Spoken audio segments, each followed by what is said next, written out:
Selamat datang kembali dalam penelusuran mendalam kita. Kali ini kita menyelami bab yang sangat mendasar ya dari buku Genome, The Autobiography of a Species in 23 Chapters. Kita fokus ke bab 2 yang judulnya Spesies. Sumber kita kali ini kutipan-kutipan dari bab tersebut. Ya, bab yang penting banget ini. Pernahkah Anda benar-benar mikir gitu, seberapa deket sih kita ini sama simpanse? Bukan cuma tahu kerabat, tapi sedekat apa? Dan gimana ya, untaian DNA di sel kita itu nyeritain kisah epik tentang gimana kita jadi spesies yang beda ini. Nah, misi kita kali ini yaitu mengurai kisah itu, gali pemahaman dari kode genetik kita sendiri. Fokusnya di bab 2 ini. Betul. Jadi, mari kita bedah ini. Kita bakal lihat gimana genetika itu bukan cuma ngasih jawaban baru, tapi benar-benar mengubah cara kita mandang evolusi manusia. Jauh melampaui kerangka yang cuma dibangun dari tulang belulang aja kan. Siap ngelihat autobiografi di gen kita. Tentu. Ini perjalanan yang memukau ya. Karena genetika ini buka lapisan pemahaman yang baru sama sekali. Kalau dulu kita cuma bisa raba-raba bentuk luar dari fosil, ya sekarang kita bisa baca teks instruksinya langsung. Teks instruksi yang ngebentuk kita ya? Oh iya, dan teks itu seperti yang nanti kita lihat, nyimpen banyak kejutan loh. Oke, kita mulai dari revolusi pemahaman itu deh. Saya cukup kadat loh baca bahwa sampai tahun 1950-an gitu, ahli anatomi hebat kayak Jesse Young pun masih ragu apa kita ini sepupu dekat kera besar atau mungkin cabang primata yang udah pisah jutaan tahun lalu. Iya, benar. Bahkan ada yang ngira orang utan lebih deket. Bayangin ketidakpastian mendasar kayak gitu. Itu nunjukin banget gimana terbatasnya ya kesimpulan kalau cuma ditarik dari bentuk tulang. Interpretasinya bisa macam-macam. Nah, genetika, di sisi lain, nawarin data kuantitatif. Benar-benar bisa diukur. Jadi lebih pasti ya. Jauh lebih pasti.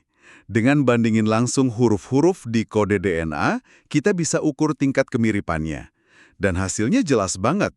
Garis keturunan simpanse itu misah dari garis manusia setelah gorila pisah dari keduanya. Oh, jadi urutannya gitu. Gorila dulu, baru kita sama simpanse pisah. Oke. Terus kapan pisahnya kita sama simpanse ini? Ini peristiwa purba banget atau gimana? Relatif nggak loh? Perkiraan dari data genetik itu nempatin perpisahannya antara mungkin 5-10 juta tahun yang lalu. 5-10 juta. Itu termasuk baru ya dibanding perkiraan sebelumnya? Ya, jauh lebih baru dibanding katakanlah 60 juta tahun yang pernah diusulkan cuma dari interpretasi fosil. Angka dari genetika ini kan didapat dari akumulasi perbedaan ejaan DNA, semacam jam molekuler gitu. Jam molekuler, gimana cara kerjanya itu? Anda nyebut ejaan DNA tadi, perbandingannya gimana? Intinya sih kita bandingin urutan basa DNA di banyak bagian genom. Bisa gen tertentu, proteinnya, atau bahkan DNA sampah yang nggak ngode apa-apa. Makin sedikit beda ejaannya antara dua spesies, ya makin dekat hubungan kekerabatannya, dan makin baru mereka pisah dari nenek moyang yang sama. Oke. Jadi makin mirip, makin dekat. Betul. Antara simpanse sama manusia, perbedaan ejaannya lebih dikit dibanding antara simpanse sama gorila atau gorila sama manusia. Teks yang kita bedah ini ngasih analogi bagus deh, soal suhu peleburan DNA hibrida. DNA hibrida maksudnya? Jadi, bayangin Anda ambil satu untai DNA manusia, terus satu untai DNA simpanse, digabung jadi untai ganda. Oke. Nah, kalau dipanasin, untai gabungan ini kan bakal misah di suhu tertentu. Suhu pemisahan ini ternyata lebih tinggi buat gabungan manusia simpanse dibanding suhu pemisahan buat gabungan simpanse gorila atau gorila manusia. Oh, jadi karena lebih mirip, ikatannya lebih kuat, butuh suhu lebih tinggi buat misahinnya. Persis, suhu lebih tinggi artinya ikatan lebih kuat. Pasangannya lebih banyak yang cocok. Artinya, ya lebih sedikit perbedaan, hubungan lebih dekat. Itu analogi yang bantu banget buat ngebayangin kedekatan kita. Jadi secara genetik, udah nggak diraguin lagi ya, simpanse itu kerabat terdekat kita yang masih hidup. Pertanyaan logis berikutnya nih, kalau kita sedekat itu, kenapa kita pisah? Apa sih yang dorong kita jadi beda gini? Bab ini nyinggung beberapa teori kan? Betul, dan penting nih buat diingat. Ini area di mana spekulasi masih punya peran gede ya. Bukti langsungnya agak susah soalnya. Teori yang paling dikenal mungkin yang East Side Story itu, dari Yves Coppens. East Side Story, gimana tuh? Gagasannya pembentukan lembah rift besar di Afrika Itu bikin penghalang alami. Nenek moyang kita katanya keisolasi di sisi timur yang jadi lebih kering, lebih terbuka. Nah, kondisi itu dorong adaptasi ke arah jalan tegak, bipedalisme, sama kehidupan di sabana. Sementara nenek moyang simpanse tetap di barat yang lebih basah, lebih hutan. Oke, jadi lingkungan yang beda memicu adaptasi yang beda. Masuk akal sih. Selain itu, ada juga hipotesis soal gurun Sahara ya, atau malah yang lebih eksotis, hipotesis akuatik. Saya coba bayangin nenek moyang kita kelelep di Pulau Mediterania abis banjir Gibraltar, terus jadi adaptasi hidup di air gitu. Kok kayak fiksi ilmiah ya? Hahaha, iya. Yang hipotesis akuatik itu emang, gimana ya, ceritanya seru banget sih. Tapi ya seperti yang Anda duga, dan juga dicatat di sumber kita, bukti fosil atau genetik yang kuat buat dukung itu, minim banget, sangat minim. Oke. Tapi benang merah dari semua teori ini, mau itu Rift Valley, Sahara, bahkan yang akuatik, itu peran krusial isolasi geografis. Isolasi ya kuncinya. Iya, pas sekelompok kecil kepisah dari populasi induknya, mereka bisa ngalamin penyimpangan genetik, namanya genetic drift, sama adaptasi lokal yang cepat. Nah, kalau ini berlangsung cukup lama, bisa ngarah ke pembentukan spesies baru. Jadi isolasi itu pemicu utamanya. Dan bekas luka isolasi ini, apa kelihatan juga di genom kita? Ada jejaknya? Kelihatan banget, jelas malah. Analisis genetika modern nunjukin ada yang namanya bottleneck, leher botol genetik. Leher botol? Maksudnya gimana tuh? Artinya, nenek moyang kita pernah ngalamin penyusutan populasi yang drastis banget, jauh lebih parah dari yang dialami nenek moyang simpanse. Populasi kita pernah sedikit banget gitu ya? Ya, bayangin nuang botol penuh kelereng warna-warni lewat leher botol sempit. Cuma sedikit variasi warna kelereng atau variasi genetik yang berhasil lawas ke sisi lain. Akibatnya, ya meskipun jumlah manusia sekarang miliaran, keragaman genetik acak di antara kita ini anehnya lebih rendah dibanding keragaman di simpanse. Wah, menarik ya. Ini nguatin banget gagasan kalau kita itu berasal dari populasi kecil yang terisolasi itu. Bab ini juga nyinggung satu peristiwa genetik spesifik yang mungkin terkait isolasi ini ya, fusi kromosom. Kedengarannya kayak perubahan gede banget ini di level dasar. Emang gede. Ini salah satu perbedaan paling nyolok di tingkat kromosom antara kita sama kera besar lainnya. Jumlahnya beda ya? Betul. Manusia punya 23 pasang kromosom. Simpanse, gorila, orangutan, mereka punya 24 pasang. Oh ya, kok bisa? Nah, bukti kuat nunjukin kalau kromosom nomor 2 kita itu hasil gabungan, fusi, dari 2 kromosom leluhur yang di kera lain masih kepisah. Jadi 2 kromosom jadi 1 gitu di nenek moyang kita. Iya, teks ini spekulasi kalau mutasi fusi ini bisa jadi kejadian pas populasi nenek moyang kita lagi kecil dan keisolasi itu. Wow, jadi satu kecelakaan penggabungan kromosom bisa kejadian. Terus dampaknya apa dong? Cuma ngubah jumlah aja? Dampaknya bisa signifikan banget loh, terutama buat reproduksi. Individu yang punya kromosom hasil fusi, kayak nenek moyang kita yang punya 23 pasang, mungkin bakal susah banget, atau malah nggak mungkin sama sekali, ngasilin keturunan subur kalau kawin sama individu yang kromosomnya masih misah, yang 24 pasang itu. Jadi kayak penghalang nggak terlihat gitu ya? Iya. Ini bisa bikin penghalang reproduksi yang hampir instan. Secara efektif, kelompok yang punya fusi kromosom ini jadi keisolasi secara reproduktif. Bahkan kalau mereka secara fisik ketemu lagi sama kerabat mereka yang kromosomnya beda. Jadi kayak bikin spesies baru secara nggak sengaja gitu ya? Bisa dibilang gitu. Tentu, penulisnya nekenin ini masih spekulasi ya, soal kapan dan gimana persisnya ini nyumbang ke pemisahan spesies. Tapi ini nyorot gimana satu perubahan genetik gede bisa jadi tembok pemisah. Oke, jadi ada isolasi geografis, mungkin diperkuat bottleneck, terus ada peristiwa genetik dramatis kayak fusi kromosom. Ini misahin kita. Terus gimana evolusi kita jalan di jalur yang beda? Fosil pasti ngasih petunjuk dong ya, kayak jejak kaki Laetoli yang terkenal itu. Jejak kaki Laetoli di Tanzania umurnya sekitar 3,6 juta tahun. Emang luar biasa sih itu. Nunjukin makhluk yang jalan tegak pakai 2 kaki mirip kita. Mirip kita ya. Tapi, ya itu, seperti yang diungkap di bab ini, fosil seringkali malah nimbulin lebih banyak pertanyaan daripada jawaban. Oh iya, contohnya? Siapa sih yang bikin jejak itu? Apa mereka sekeluarga? Makanannya apa? Terus tinggalnya di mana persisnya?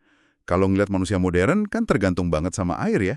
Apa mungkin mereka hidupnya di sekitar hutan tepi sungai atau danau? bukan di sabana terbuka kayak gambaran populer selama ini. Jadi fosil itu kayak potongan puzzle yang gambarnya masih buram ya? Iya, ngasih snapshot, tapi ceritanya seringkali nggak lengkap. Tapi ada tren lain yang kelihatan dari fosil seiring waktu yang mungkin lebih jelas ceritain perubahan perilaku.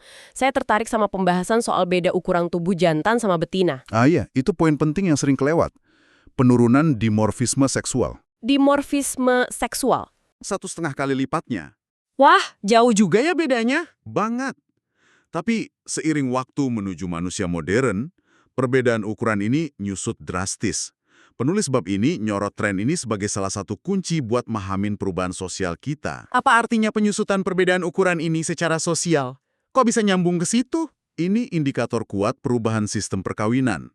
Dimorfisme seksual yang tinggi itu biasanya nyambung sama kompetisi fisik antar jantan yang ketat buat dapetin akses ke betina. Kayak di sistem harem poligami gorila atau sistem multipasangan simpanse, jantan gede lebih menang. Oke, jadi jantan yang lebih gede lebih dominan? Betul. Nah, penurunan dimorfisme di garis keturunan manusia itu nunjukin pergeseran ke arah kompetisi fisik antar jantan yang lebih rendah. Kemungkinan besar karena terbentuknya ikatan pasangan yang lebih stabil, lebih tahan lama, atau kecenderungan ke arah monogami. Jadi karena jantan nggak perlu terlalu berantem lagi buat pasangan, ukuran jadi nggak sepenting itu. Kurang lebih gitu. Atau tekanannya berubah. Dan pergeseran ke arah ikatan pasangan yang lebih stabil, ini punya efek domino evolusioner lainnya. Nggak berhenti di situ aja. Tentu, pas ikatan pasangan lebih penting, dan jantan juga ikut investasi ngasuh anak, seleksi nggak cuma dilakuin betina, jantan juga jadi lebih milih. Oh iya ya, dua-duanya jadi milih pasangan. Nah, teks ini ngajuin hipotesis menarik nih. Jantan mungkin mulai milih betina yang kelihatan lebih mudah. Kenapa? Karena secara biologis potensi reproduksinya lebih panjang. Masuk akal sih. Preferensi terhadap ciri-ciri muda ini namanya neoteni. Neoteni. Iya, kecenderungan nahan fitur fisik remaja sampai dewasa. Kayak tengkorak yang lebih bulat, proporsi wajah tertentu. Oh, kayak bayi gitu ya fitur mukanya? Agak ke arah sana. Nah, preferensi ini mungkin secara nggak sengaja ikut dorong seleksi buat otak yang lebih gede. Soalnya otak gede relatif terhadap ukuran tubuh itu kan ciri khas primata muda. Wah, ini bagian yang benar-benar bikin saya mikir. Sumber ini kayak ngelukis sebuah lingkaran evolusi yang saling ngunci gitu ya.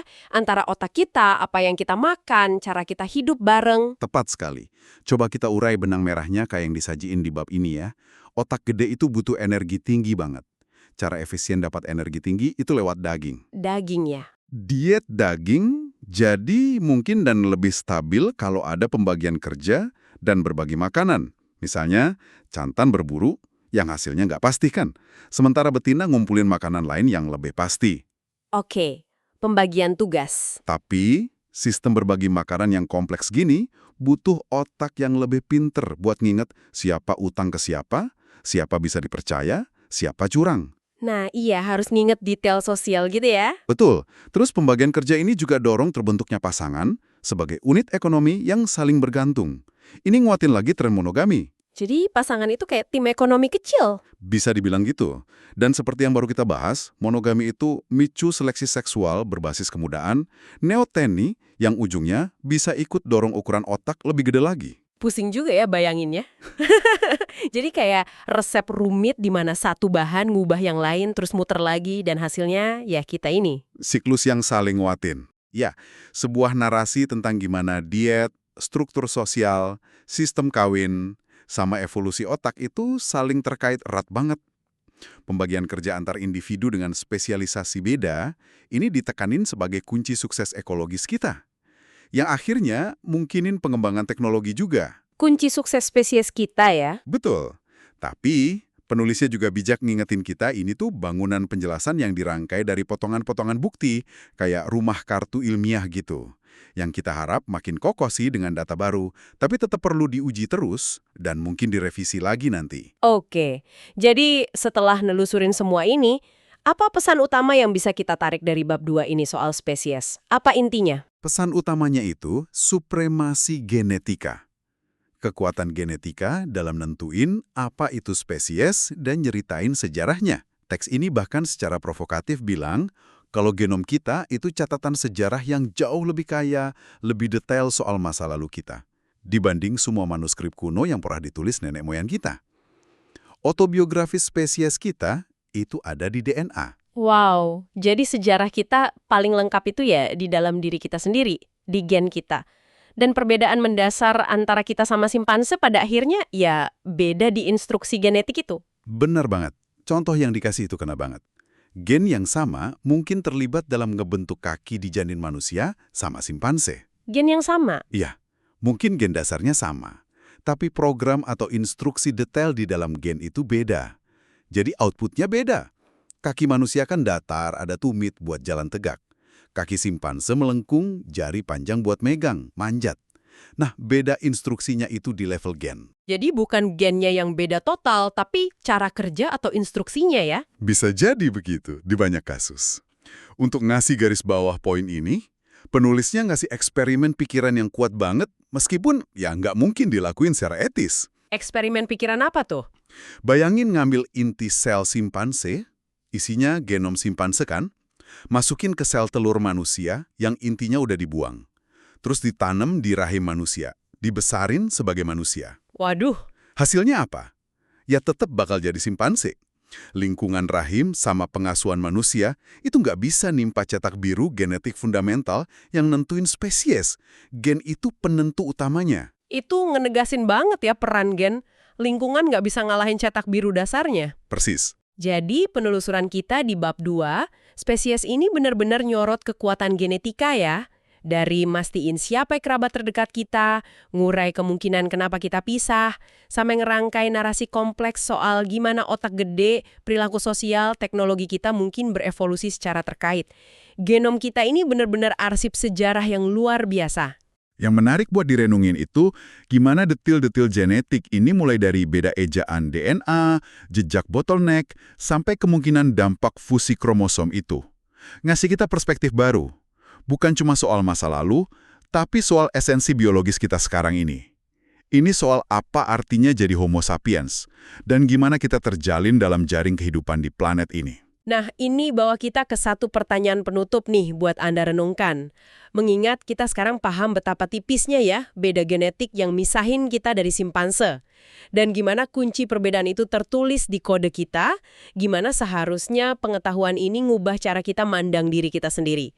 Dan mungkin lebih jauh lagi, gimana ini ngebentuk pandangan kita soal tanggung jawab kita ke sepupu terdekat kita di alam liar itu, yang keberadaannya makin terancam justru karena tindakan kita. Sebuah pemikiran buat Anda bawa pulang setelah pembahasan kita kali ini.